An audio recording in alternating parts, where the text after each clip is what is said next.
But, with that, I think, it's going to be tough to talk about this without getting this first idea off my chest, which is not only do we need electoral reform, but we need these parties to actually separate themselves. Because what I'm seeing right now from the Liberals is, very similar to what I would have expected from the Conservatives, although with less grace, with less class, if it were a conservative government. I don't understand how we go, how can anyone yell about this current liberal government from a conservative perspective? What would you do differently? I'd really like to know, because as far as I can tell, it's exactly what you would want to do, maybe even further than you would want to go, because you wouldn't have the popular support that Mark Carney did at the time to go as far as he went. Sure, maybe you wouldn't do some of the trade deals he did, maybe you would do other ones. I'm sure by now we would have signed some garbage trade deal with the US. But building up Canada's military, that's used to be a conservative thing. Doing a lot of work for the business community, that's a conservative thing. I just don't know what else you guys would want to do. Here's a fun one, though. As someone who grew up in the outdoors quite a bit, a lot of my older family members were conservative, and it always boggled my mind that they would be conservative, and the conservatives don't seem to care about the environment, about outdoor activities, about community at all, except for a hand-picked couple issues that are going to be knee-jerk, quick bumper sticker quotes that you can come up with that are going to be their social issues to fight about. But ultimately, they don't even care about that. They just don't care at all. They just need something because their way forward for the economy, for people, for healthcare, for everything is bad. It would be bad for everyone, except for rich people.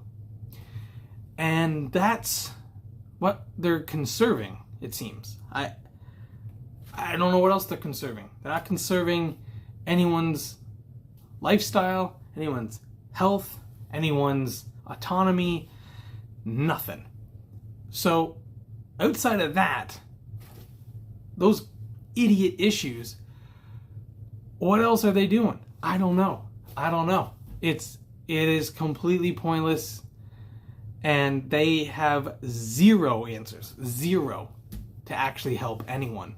And that's what boggles my mind. That's probably what we're going to talk about the most on this channel, because that's the one that I'm so confused. In fact, one thing that I think is, this isn't even just like a conservative liberal thing. This is how you should view it. Very rarely should you vote for the incumbent of your area, of your riding. Because usually they suck. Usually they're terrible. If you just never voted incumbent, you would be voting correctly, in my view, most of the time. Now, who would you vote? Yeah, this is where it gets tricky because, like I said, we don't really have good options. But I think if you started doing that, you'd see change. You'd see different candidates, and eventually you'd get one that was good. The trick, though, is knowing who that is. And I don't think a lot of people voting could tell. I do not think they can tell. I mean, just look at the Conservatives. They vote in the leader of the Conservative Party, who, he's not a good candidate. He's not a good candidate. He's not a good person. He's not a good person to represent you. He's been there for a long time and got nothing done. He has not helped anyone ever with his being in politics. Mark Carney, on the other hand, just got here. Now, I don't think he's doing a good job for working class people either. But at least he's new and fresh. And then the next time we might get another new and fresh person that's even better. They might be worse. They might be. This is, I think, the failure of people's imagination and the idea that we might get worse, so let's just suck it up and go with what's still kind of bad, but might not be as bad. It's a losing game where you keep just falling down the line. Look, we all wanted Mark Carney to be, we all saw some change there, and it didn't change the way that I thought it would. He talked a big game on certain issues and has not delivered on most of them. I think so. This is my own, this is where it's, you can have your own thoughts on it, because honestly, it's hard to tell at this moment. We'd have to wait into the future. But I think the deals that he's made on the global stage are pretty good. But, that could be wrong. That could backfire. We don't even have all the details on some of these deals, so that could be a problem in the future that I'm not aware of right now. So that could be on my own issue there. But I guess at least he is trying something. He's doing some stuff, and that's the one area I think he's doing well in. He used the anti-Trump sentiment to get elected. Good for him. That's a strong way to go about it, because that at the time that's playing the game. Now my problem is he isn't as big of a fighter as we thought he would be.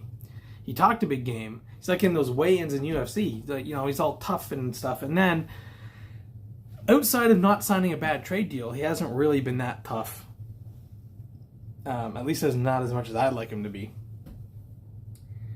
So, like I said, if he doesn't get his act together, my sentiment's going to be, do not vote for the incumbent. Now, that's going to be a tough ask because I don't want the Conservatives to win. I think they're terrible. I think pretty much every policy that they have is bad. It's in the wrong direction. It would make things worse in every area. This is the problem. I had this debate a long time ago with a friend of mine who is conservative. And he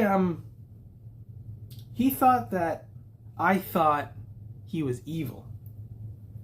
And, he might have been in hindsight, because, some things that have come to light in the Middle East have made me reconsider some people's true moral compass.